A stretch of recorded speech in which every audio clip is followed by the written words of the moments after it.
Oh, there we go. Can you see me? I'm sorry, I didn't know how to work this feature, and I kept like adding myself in and taking myself out. Yeah, I added you, and then it said you declined, and I'm like, well then. You're like, everyone, she declined. She's not coming on. Yeah, this is going to be a very short live if you're not wanting to actually join. Yeah, how bizarre. I'm just sorry.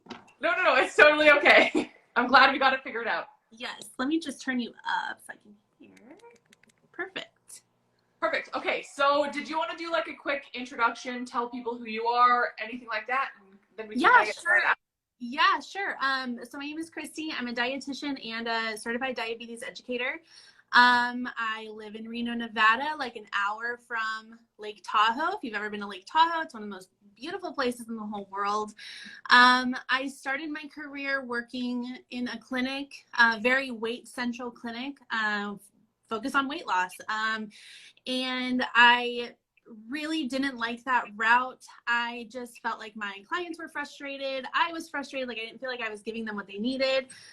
And so I started my online presence like back in June or July, and like my Instagram just like blew up, and people were like, oh my gosh, you have no idea like the weight stigma I've experienced in healthcare, and this is what I need. And I was like, wow, I didn't realize how much I was like needed in that space. And it was just so much more aligned with me.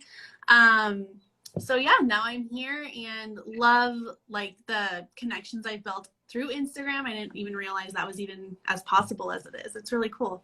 Yeah, I came across you and I absolutely loved your page for exactly the reason you said. It was very not like weight focused. It was more like blood sugar and like actual health focused. Yeah. Yes. So that's why I reached out, because I loved it. It's very similar to how I am as a personal trainer. So I'm glad we could do this, and I'm excited to bring this knowledge to everyone. Thank you. So if you're okay, I'm kind of gonna just start asking questions and we'll go from there. Perfect. So one of the first questions is, what is diabetes and how can I be tested for it?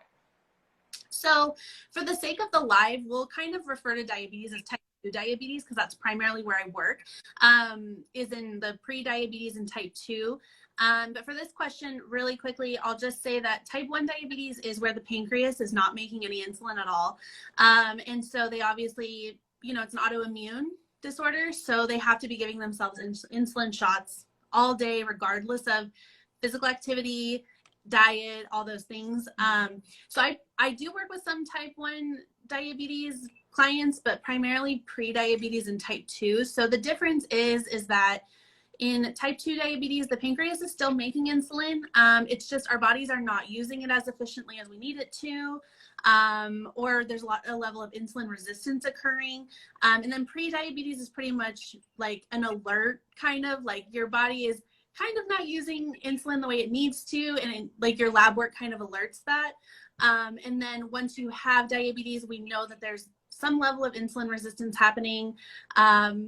And your body basically cannot use the sugar from your bloodstream in the cells. So it's just kind of sitting in the bloodstream, hence like an elevated blood sugar. Perfect. And how can somebody be tested for it? A lab test would be the best way. There's 2 values that they'll look at, usually like your fasting sugar, but they usually diagnose diabetes using the A1c test. So it's called Hemoglobin A1c. And it's basically just how much sugar is attached to your red blood cells over a 3-month time span. So that's a really good indicator, because if you check a fasting sugar, maybe it's elevated one day, but the next day it's not. So if you checked it, you might be like, oh my gosh, do I have diabetes? Like my fasting was a little bit elevated, but your A1c will actually tell you like the trends that are happening over 3 months. So they won't diagnose diabetes with like a fasting sugar. They will always check the A1c, because that's going to give you more data, like trends over 3 months.